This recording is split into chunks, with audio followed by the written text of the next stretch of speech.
Thank you all so much for joining us as we wrap up season 2 of Revise and Resubmit. Wow, a whole 2 seasons. I mean, it's pretty cool. And I have to say, Kim, I'm so thankful that you came up with the idea to host a podcast. And at the beginning, I was a little nervous. Me Um, too. and I thought, this might go on for an episode.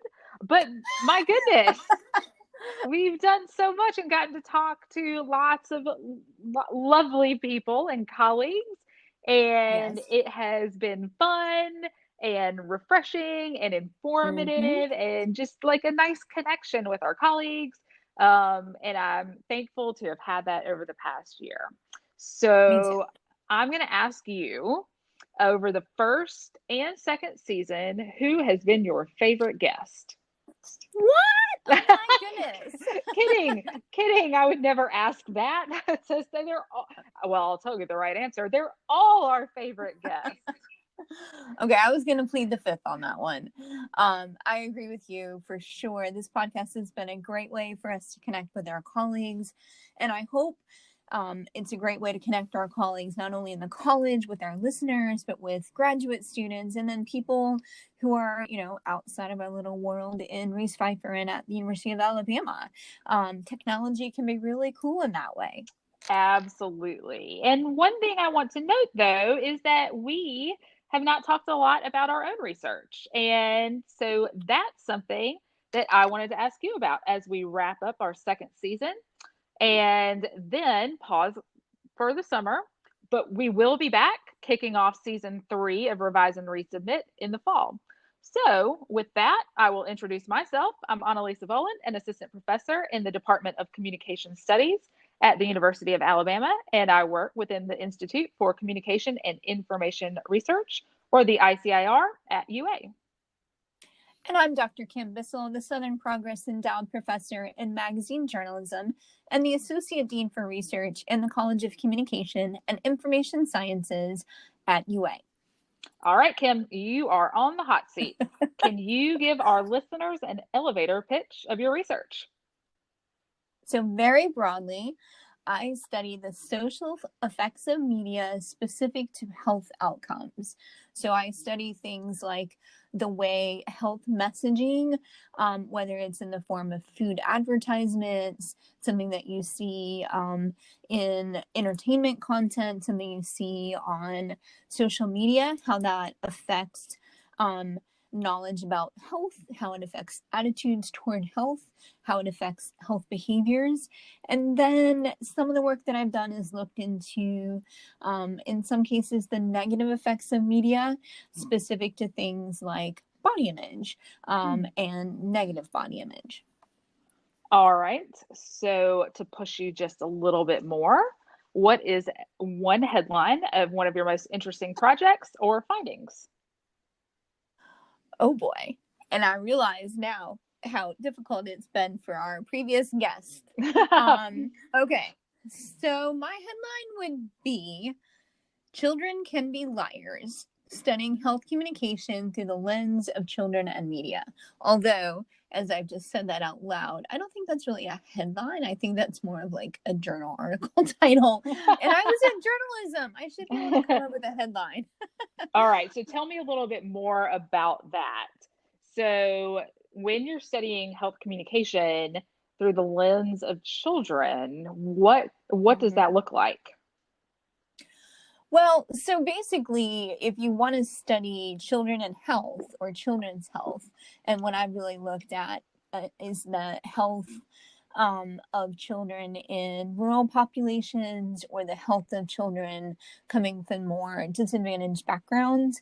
When you're trying to like really get a handle on that, what it means is you're relying on self-report data. And so that's why I said they can sometimes be a liar. Sometimes they literally don't know. But I'm looking at things like asking them to self-report about their own media use. So, for example, I'm a hypocrite in what I'm going to say right here. Do you eat your dinner in front of the TV? Or do you eat your dinner and have your phone out so you can scroll through social media? So I look at things like the use of media while you're eating food, because I'll just fess up right here. If I just have my bag of goldfish or something like that and I'm watching TV, I can go through the whole bag of goldfish. Mm-hmm. So the point of some of the research is to help kids become more aware of their eating behaviors, their health behaviors, and then I guess help them sort of take control of it, take ownership of it. And what I try to do is teach them about how, consuming media while you're eating a meal could result in, more calories that you're eating, Mm-hmm. less healthy food, and stuff like that. Again, total hypocrite, but that's kind of what I do. So I hear you saying that I should not be eating cookies while scrolling through social media, but if I were eating carrots, then Eat away, eat eat away, away and eating eat the away. carrots might be okay. That is going to result in some behavior change for me. I'm pretty sure. Well, I mean, if you think about it, we do have a problem, especially in the state that we live, with childhood obesity. We have Mm-hmm. approximately 25% of the children in our state are overweight or obese. And I think it's attributable to a lot of factors, and media consumption while eating is not the only factor. But another Mm-hmm. big piece of it is just kind of understanding how the Oreo cookies and the goldfish fish crackers that I'm prone to eating a good bit of the time aren't necessarily the best options. So it's like an awareness of how to make better choices, and then Mm-hmm. also even an awareness of how much we're consuming. Because if you think Mm-hmm. about it, um, some of the reasons diet programs are successful is because it reduces the quantity of food, like how Mm-hmm. much food you're actually taking in is significantly lower. And if we're, just piling food onto a plate, we may not know, is this one serving? Is it two? Is it Mm-hmm. three? How much is it? Because it's just not something that we're necessarily taught.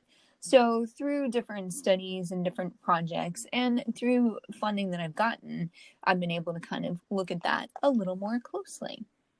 But Very now cool. it's your turn. Can you give our listeners an elevator pitch of your research? All right, so an elevator pitch. So my first question would be, how many floors is that elevator going up? Fairly Okay, tall building. Fairly tall building. perfect.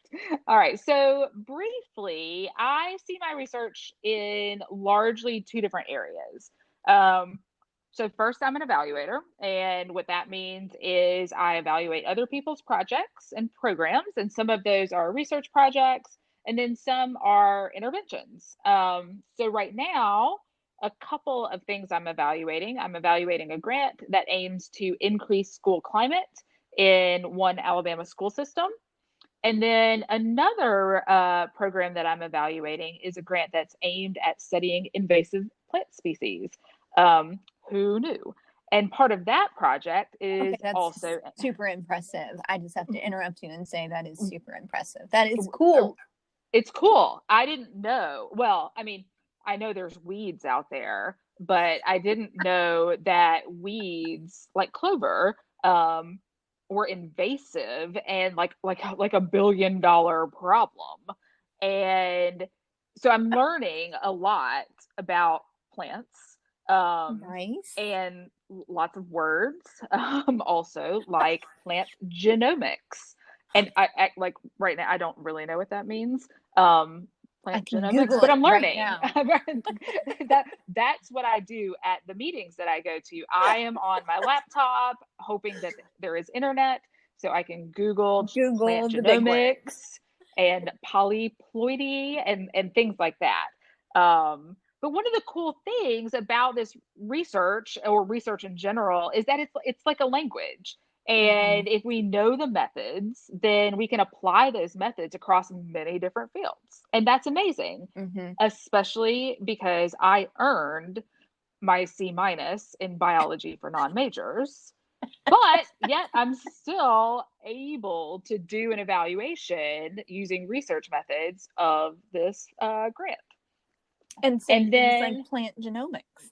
and like try to use that at least once a week For in a sure. sentence. For sure. It makes me very smart sounding to some people, as long as they don't ask me questions about it. No follow-ups.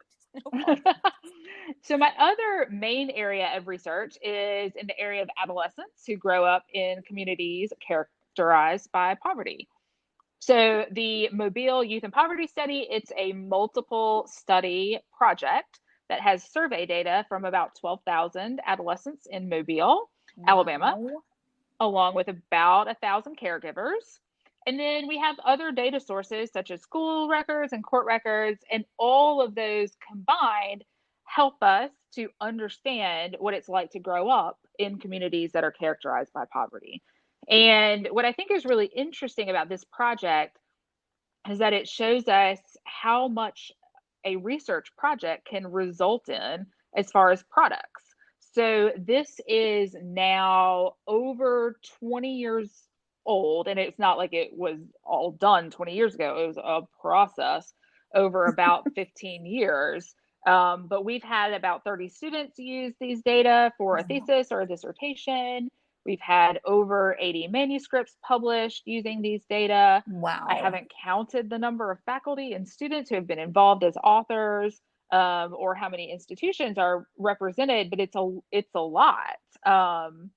And one of the things I most enjoy about this research is looking at the data. And while it's mostly survey data, just because we've got so much, it can Mm-hmm. still give us an understanding of participant experiences. And I think thinking about these experiences is really important, and trying to understand the risk and protective factors for any number of outcomes is important. And trying to make sense of findings, particularly ones that are unexpected, is really important and can be fun. That is so cool. I think what you do is fascinating. And you say big words, which is all the more impressive. So, what headline might you give for one of your projects and one of your more interesting findings? Yikes. Okay, so, okay, so I'm going to say that my headline would be there is resilience, challenge, and complexity in growing up poor. Okay, And I I was like trying to it. like summarize everything in one headline. Uh-huh. That's challenging. Yes. But I think that's good. I think that captures a lot of it. So I think that's a very good headline. It's way better than mine. Thanks. Way better than No, mine. no. Well, and it's, I mean, when we think about, I mean, any of us, just I mean, like, let's use this year as a like small, huge case study. Mm-hmm. And we've talked about with our guests, we've talked about with each other, we talk about like almost daily the challenges that we've gone through, but also like noting and trying to note and pat ourselves on the back, for the resilience that we've all found in the midst of this just chaos, instability, Mm-hmm. pandemic, social justice. It's we're doing a lot, learning new technologies and Zoom and podcasting, Yep. and just kind of living is complex. Maybe that's the conclusion. Right, right. It's just living, just getting through the day is complex. Right? Yes. And I feel like, so now having gone through that headline coming up with, I have now I'm going to label all of our guests as superheroes for being able to do that and come up with such great headlines. For sure. Okay, so I'm going to switch gears just a little bit from our own research to one of the other things that you and I do as faculty at the university, and that is teach. Yep.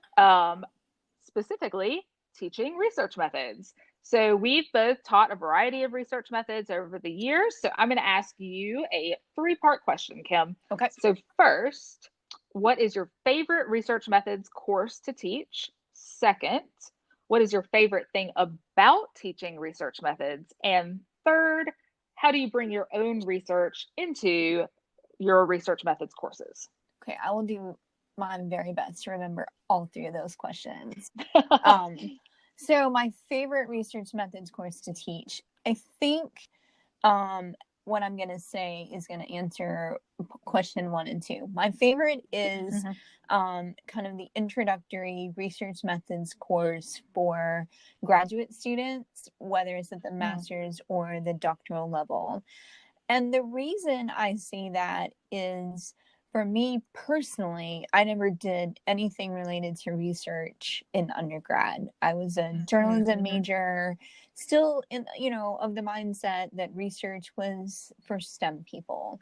Had no concept that research existed in the social sciences, that I can do things like related to media and entertainment media and all that. So when I took my very first research methods course as a master's student, I was really, really intimidated going in, thought for sure I was going to fail, all of that. And my professor was a professor in sociology, and the course actually was more qualitatively oriented, which is interesting because I'm more of a quantitative scholar. But he made it come to life. Like, he made it come to life. And we had to do so much work for that class, but it really opened my eyes to this whole path, this whole area of things related to research that I never knew A, existed, and B, that I was capable of doing. I mean, I just didn't know that I could be a researcher. And so I credit him for bringing it to life. And he studied people that were in prison. He studied people that had been in prison and looked at things like, the factors, the predictors that might lead a person to go back to prison, like all these sorts of things. So all of it was completely out of my wheelhouse, but it was just fascinating and I loved it. And ultimately, I credit him for convincing me that I could and should go on and get a PhD and that I was capable of doing it. So I think I love the opportunity, when given the opportunity to teach that first methods course, because I think maybe there aren't many people like me, but I think there are some like me, and people come in and they're afraid of it, or, afraid that it's going to be super hard, especially if you're teaching quantitative research methods, which is what I've always taught. But getting people to kind of see that it is accessible and it is something they can do, I love that. And I think that that's very cool. So I love teaching that. And then how do I bring my own research into a course? So I'll be completely transparent.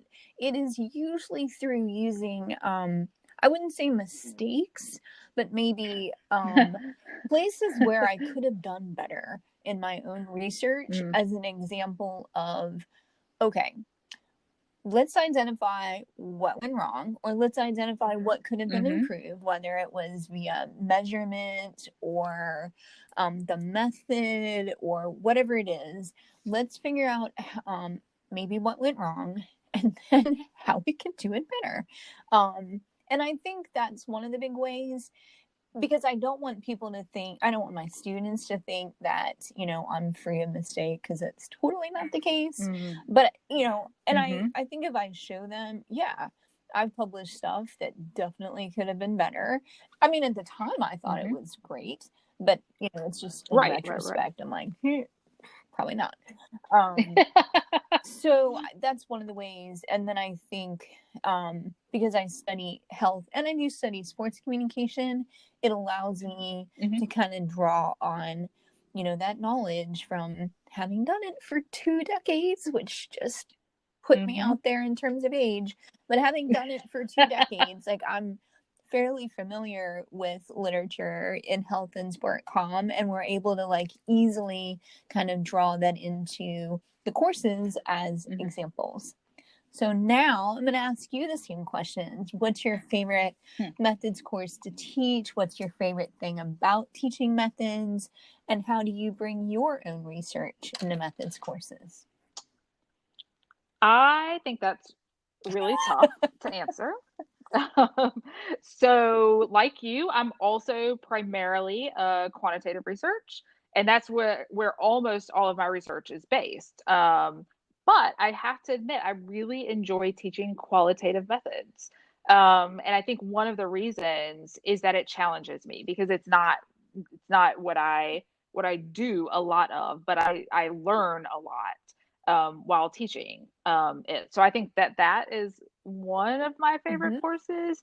Um, but I also have to mention that I love teaching undergraduate statistics. Um, and I would also love to teach an evaluation methods course because I believe so much in evaluation. Ding, ding, ding, ding, ding Um, for everybody listening. right? Here's what you can Right? teach. Um, so let's see. My favorite thing about teaching research methods. Um, and I think it's very similar to your answer. I didn't do research in undergrad. I mean, I worked. I took some research methods courses, and I remember having like so much trouble with independent and dependent variables, like so much trouble. Um, so I can empathize with my students who have trouble with that differentiation. Um, but I mean, I think I like teaching undergrad classes in research methods a lot because most of my students are like, oh, this is going to be boring and not applicable to anything that I want to do. Why is it like I'd rather take advanced public speaking over Uh-huh. research methods because I don't care about research methods. And then with statistics courses, I get like, I'm nervous, I can't do Mm-hmm. math.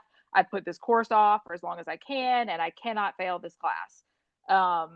And so one of my favorite things is to try, I hope I'm a little bit successful in making research methods and even statistics relevant and Uh-huh. applicable because I think it is.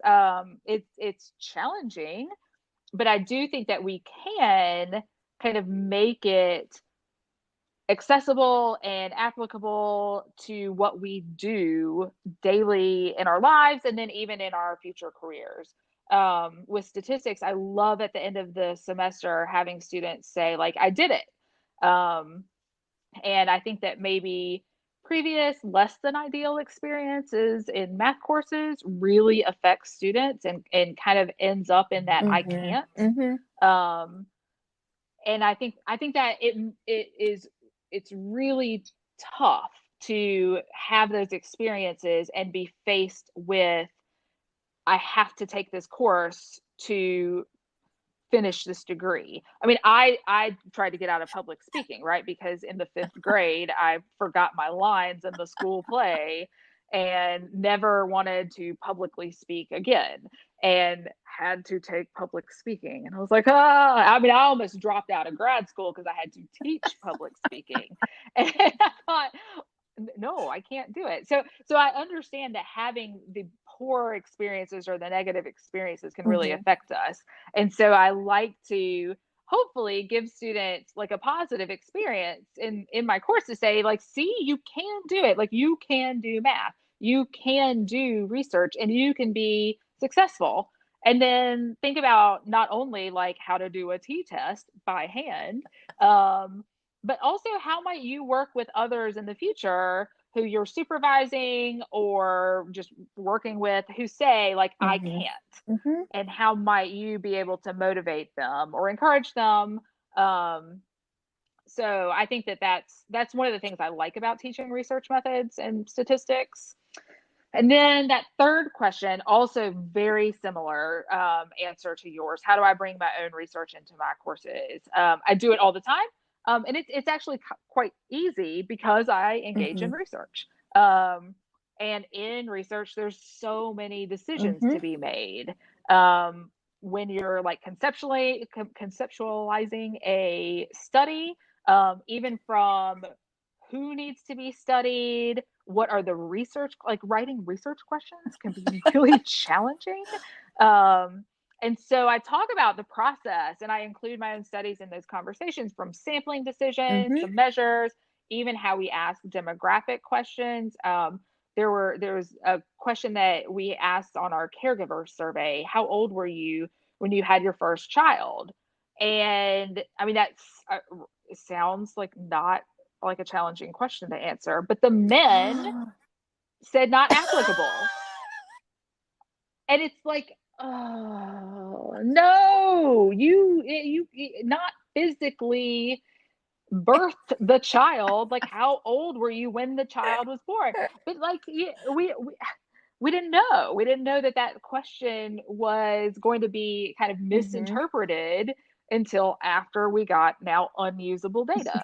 So learning from my mistakes is how I often bring in my own research and research experiences into my I classes. love all of that. Although I have to say that when I had to take statistics in grad school, 2 courses in it, and they were making us hand calculate t-tests and ANOVAs, I was like, but there's this program and I just click a couple Mm-hmm. buttons and I don't understand, Mm-hmm. being that not super good at math person. However, um, this has been a super fun conversation. And while I knew many of these things about you, I don't think our listeners did. So I think it's very cool that they got a chance to hear that. So as we Yeah. wrap up this very fun discussion, I do want to take a quick moment and put a pitch in for what's to come for season 3, because I'm really excited about season 3.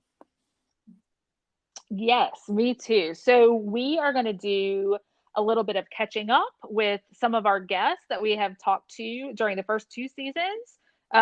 So we will go find some of the faculty members that we have talked to, and see what they're doing with their projects. I know of some who have like Mm-hmm. gotten grants, Mm-hmm. Yep. woohoo, to continue doing projects, some that are publishing, some that are going in different directions. And so we will do some catching up with some of our guests. And the other thing we're going to do, and I'm really excited about this, is we're going to talk with current faculty members from really around the globe, but current faculty members who got their PhDs at the University of Alabama and had the opportunity to work with Dr. Jennings Bryant. Jennings was a legacy not only at UA, but in our discipline very, very broadly. If you've taken a theory class, you've read his books, and you know his name. If you've studied media effects, you know about his studies with Blue's Clues and Sesame Street. And I can't even begin to tell you how many students worked with Jennings during his time at UA. So we're going to have conversations with them and kind of find out how they may be carrying on his legacy in their own careers. So, I mean, like, I'm super Yes. excited for those conversations. So everyone, we are going to take a pause for the summer. It's only going to be a short-term pause, so don't Right. forget about us. And don't forget to follow us on social media and check out our show notes for our social media locations. And there you will get more information about when season 3 will be kicking Thank off. you all so much for being dedicated listeners over the last year. And thank you for providing feedback to us about the episodes. It's been really, really great to hear from our listeners. And we look forward to hearing from you when we launch season 3. So see you soon. See you soon.